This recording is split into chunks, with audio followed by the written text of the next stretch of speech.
Cảng hàng không quốc tế Tân Sơn Nhất, mã ICAO là VVTS, mã IATA là SGN, là đầu mối giao thông hàng không huyết mạch có mật độ khai thác cao nhất Việt Nam, đóng vai trò then chốt trong mạng lưới bay quốc nội và quốc tế. Nằm ở tọa độ điểm quy chiếu là 10 độ 49 phút 14 giây Vĩ Bắc, 106 độ 39 phút 39 giây Kinh Đông, với mực cao sân bay là 10 m, tương đương 33 feet so với mặt nước biển trung bình. Sân bay này chịu ảnh hưởng trực tiếp bởi các đặc trưng khí hậu nhiệt đới gió mùa cận xích đạo. Tân Sơn Nhất sở hữu 2 đường băng cất cánh hạ cánh song song, cách nhau 365 m tính từ tim đường băng. Tuy nhiên, do khoảng cách giữa hai tim đường băng tương đối hẹp, chúng không thể hoạt động hoàn toàn độc lập mà đòi hỏi quy trình điều phối so le vô cùng chặt chẽ. Đường cất hạ cánh thứ nhất mang ký hiệu 07L trên 25R có chiều dài cấu trúc là 3050m và chiều rộng 45,72m. Lề đường băng rộng 15m. Đường băng thứ hai mang ký hiệu 07R trên 25L có chiều dài vượt trội đạt 3828m, chiều rộng tương đương 45,72m nhưng có lề đường băng hẹp hơn ở mức 7,5m. Cả hai đường băng đều được xây dựng bằng vật liệu bê tông xi măng cường độ cao và bê tông nhựa. Độ lệch từ tại khu vực này được ghi nhận là 1 độ Tây vào năm 2019 và có xu hướng di chuyển nhẹ về mức 0,9 độ Tây vào năm 2026.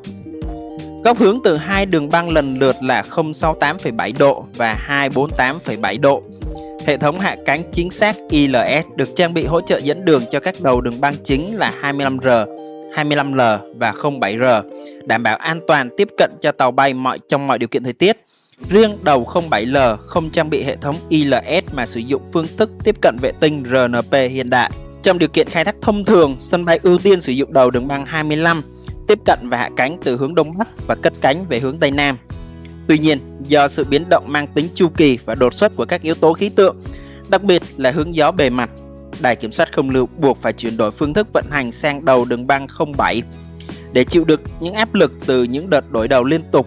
của các dòng máy bay khổng lồ. Bệ đỡ hạ tầng mặt đất tại Tân Sơn Nhất đã phải trải qua những bước chuyển mình mang tính lịch sử. Từ sau năm 2017, do sự gia tăng nhanh chóng của lưu lượng chuyến bay vượt quá công suất thiết kế, kết hợp với việc đưa vào khai thác các dòng tàu bay thân rộng thế hệ mới có tải trọng lớn, áp suất lốp cực cao như Boeing 787 hay Airbus A350, bề mặt hai đường băng đã xuất hiện các dấu hiệu xuống cấp nghiêm trọng. Trước tình hình đó, chính phủ đã quyết định triển khai dự án cải tạo nâng cấp đường cất hạ cánh theo lệnh khẩn cấp, khởi công vào tháng 7 năm 2020 với tổng số vốn đầu tư vượt 2.000 tỷ đồng. Dự án do Tổng Công ty Xây dựng Công trình Giao thông 4 làm nhà thầu chính, sử dụng các loại phụ gia và công nghệ bê tông đặc chủng như MITI 3000RC để gia cường kết cấu đường băng 07R trên 25L cùng hệ thống đường lăn kết nối. Quá trình thi công đòi hỏi việc tạm hoãn đóng cửa luân phiên các đường băng. Điển hình giai đoạn đóng cửa đường băng 25R 07L từ ngày 21 tháng 2 năm 2022 để hoàn thiện các hạng mục lắp đặt hệ thống đèn hiệu công nghệ LED, nâng cấp hệ thống đèn tiếp cận đường băng 25R, thi công giải an toàn bay tại nút giao thông đường lăn P4 và cải tạo mương thoát nước. Việc tạm dừng khai thác một đường băng trong giai đoạn này buộc Cục Hàng không Việt Nam phải cắt giảm tần suất điều phối cất hạ cánh tại sân bay Tân Sơn Nhất xuống 30 chuyến một giờ để đảm bảo biên độ an toàn, trực tiếp gây tình trạng quá tải và bay chờ kéo dài cho nhiều hãng hàng không. Sau khi hoàn tất dự án, hoàn thành và đưa vào khai thác đồng bộ trước dịp lễ 30 tháng 4 năm 2022, năng lực điều hành của sân bay đã được tối ưu hóa rõ rệt, nâng giới hạn khai thác lên mức 40 chuyến một giờ. Đặc biệt, sau cuộc cải tạo lớn này, hệ thống đường lăn tại sân bay Tân Sơn Nhất cũng được quy hoạch nâng cấp và đổi tên đồng bộ. Thay vì các ký hiệu cũ, hệ thống hiện nay được vận hành dựa trên trục đường lăn song song S kéo dài khoảng 2 km, các đường lăn kết nối S1 đến S10, các đường lăn thoát nhanh như P1 đến P6 cùng hệ thống đường lăn V, V1, Y và Z. Sức chịu tải của các đường lăn cũng được nâng cấp vượt bậc. Sự gia cường kết cấu này đảm bảo an toàn tuyệt đối cho các dòng tàu bay thân rộng thế hệ mới khi lăn trên mặt đất. Song hạ tầng tối tân mới chỉ là điều kiện cần. Để lý giải tại sao guồng quay khổng lồ trên những dải bê tông này lại liên tục phải đảo chiều vận hành, chúng ta cần lật mở những trang sách vật lý để quy luật chuyển động của máy bay trong bầu khí quyển. Đối với các hoạt động của tàu bay, hướng gió bề mặt là yếu tố mang tính sinh tử. Trong hàng không, máy bay luôn ưu tiên cất và cánh ngược chiều gió. Hãy tưởng tượng máy bay giống như một cánh diều khổng lồ. Khi chạy ngược gió, luồng không khí di chuyển qua cánh sẽ nhanh hơn, giúp tạo ra lực nâng cần thiết để nhấc bổng thân máy bay lên bầu trời với tốc độ di chuyển trên mặt đất thấp hơn. Điều này giúp rút ngắn đáng kể quãng đường chạy đà cất cánh. Khi hạ cánh,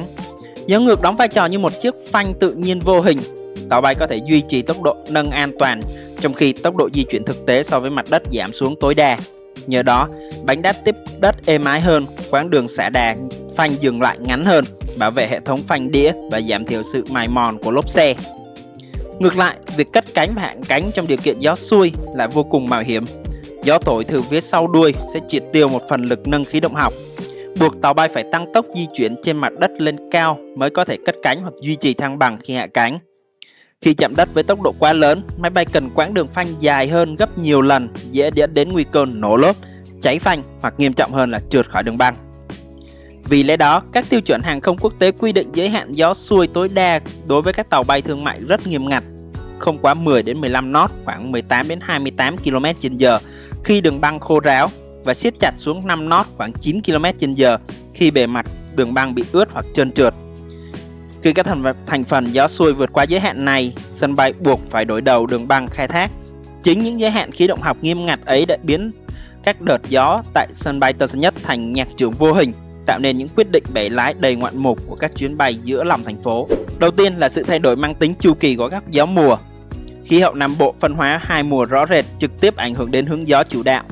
Trong mùa mưa từ tháng 5 đến tháng 11, đới gió mùa Tây Nam nóng ẩm hoạt động liên tục và thổi trực diện vào đầu 25, giúp cấu hình này trở thành phương thức khai thác mặc định của sân bay. Trái lại, trong mùa khô từ tháng 12 đến tháng 4 năm sau, đới gió mùa Đông Bắc khô lạnh từ áp cao lục địa tràn xuống phía Nam. Luồng gió mùa Đông Bắc này thổi ngược lại, hướng thẳng về đầu 07, do đó và những tháng mùa khô, tần suất sân bay Tân Sơn Nhất phải đổi đầu đường băng sang hướng 07 tăng lên rất cao để tận dụng luồng gió ngược Đông Bắc này. Thứ hai là biến động hướng gió theo chu kỳ ngày đêm và hiệu ứng đảo nhiệt đô thị. Là một siêu đô thị với mật độ bê tông hóa dày đặc, Thành phố Hồ Chí Minh tạo ra một dòng đối lưu nhiệt vô cùng phức tạp. Nghiên cứu khí tượng ghi nhận hai thời điểm giao thoa gió đổi hướng rất đặc trưng trong ngày. Thời điểm thứ nhất là 13 giờ đến 14 giờ trưa. Lúc này mặt đất hấp thụ bức xạ mặt trời cực đại đạt 35 đến 36 độ C,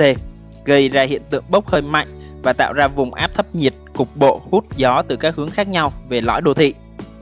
Thời điểm thứ hai là 22 giờ đến 23 giờ đêm. Đây là thời điểm mặt đất nguội đi nhanh chóng sau khi mặt trời lặn từ 6 đến 7 tiếng, tạo ra chu kỳ đảo chiều, gió đất và gió biển. Đây là lý do thỉnh thoảng vào ban đêm, dù thời tiết hoàn toàn quang đãng, đài kiểm soát không lưu vẫn phải thông báo đổi đầu sang hướng 07 trong khoảng 30 đến 40 phút, rồi sau đó mới chuyển ngược về làm lại đầu 25 khi gió đã ổn định. Và thứ ba là các hiện tượng thời tiết dông cực đoan vào những ngày mưa dông lớn. Sự sụp đổ của các cột không khí lạnh từ mây đối lưu tạo ra các dòng giáng mạnh, khi chạm đất sẽ tỏa ra xung quanh, tạo thành những trận gió giật đột ngột và hiện tượng gió đứt tầng thấp vô cùng nguy hiểm. Điển hình là sự cố ngày 14 tháng 6 năm 2020, chuyến bay VJ322 hạ cánh xuống đường băng 25L trong điều kiện mưa dông và gió giật rất mạnh đã trượt khỏi đường băng, khiến sân bay phải đóng cửa hơn 20 giờ để khắc phục. Trong những tình huống giông bão đổi chiều gió giật đột ngột như vậy, việc đổi đầu đường băng sang hướng 07 là quyết định khẩn cấp để đảm bảo an toàn cho các chuyến bay tiếp cận, và phía sau quyết định cân não đó là một quy trình phối hợp không lưu vô cùng chuẩn xác, được vận hành thầm lặng bởi những bộ óc nhạy bén bên trong đài kiểm soát không lưu. Quy trình chuyển đổi đầu khai thác từ hướng 25 sang hướng 07 là một chiến dịch phối hợp không lưu phức tạp, đòi hỏi sự chuẩn xác tối đa nhằm đảm bảo an toàn bay. Toàn bộ quá trình chuyển tiếp này kéo dài khoảng 40 phút và được thực hiện qua 5 bước điều phối nhịp nhàng giữa các bộ phận. Và đầu tiên, bước thứ nhất, nhận diện sự thay đổi khí tượng và ra quyết định chuyển đổi, kéo dài từ 2 đến 3 phút với sự tham gia của kíp trưởng không lưu và hệ thống cảm biến đo gió. Và bước thứ hai là thiết lập vùng chờ trên không, tạm thời khóa luồng tiếp cận hướng 25, diễn ra trong khoảng 10 đến 15 phút dưới sự điều hành của bộ phận kiểm soát không lưu tiếp cận tại các điểm chờ vô tuyến. Các máy bay chuẩn bị hạ cánh sẽ phải bay vòng chờ trên không để giải phóng hoàn toàn hành lang tiếp cận cũ. Và bước thứ ba, tái cấu trúc thiết bị dẫn đường mặt đất, kéo dài khoảng 5 đến 10 phút. Lúc này, bộ phận kỹ thuật quản lý bay sẽ thực hiện tắt hoàn toàn hệ thống đài phát sóng ILS đầu 25 và chỉ kích hoạt hệ thống đài ILS hỗ trợ cho đầu 07R. Riêng đối với đầu 07L vốn hoàn toàn không được trang bị hệ thống hạ cánh chính xác ILS, các tàu bay tiếp cận trong cấu hình đảo đầu sẽ thực hiện dẫn sang áp dụng phương thức tiếp cận dựa trên tính năng dẫn đường vệ tinh RNPI, RWI 07L hoặc đài dẫn đường vô tuyến phi chính xác VOA Z RWI 07L. Đáng chú ý, theo các tài liệu Airbus AIP Superman 30/24, Các phương thức tiếp cận tại sân bay Tân Sơn Nhất đã được điều chỉnh tạm thời cho phép giảm độ cao bay chờ tối thiểu, giảm cách giữa các điểm xuống còn khoảng 600 m, giúp tối ưu hóa luồng xếp hàng và rút ngắn thời gian bay chờ cho các máy bay trong quá trình tiếp cận. Bước thứ tư, phát sóng thông tin cập nhật qua hệ thống ATIS hoặc NOTAM trong vòng 2 đến 3 phút để thông báo cho toàn bộ tổ bay nạp dữ liệu mới vào máy tính buồng lái. Và bước cuối cùng là kéo dài từ 15 đến 20 phút là dẫn dắt dòng tàu bay trên bầu trời quay đầu 180 độ xếp hàng vào trục tiếp cận 07L mới bằng phương thức vệ tinh RNB hoặc đầu 07R bằng hệ thống ILS,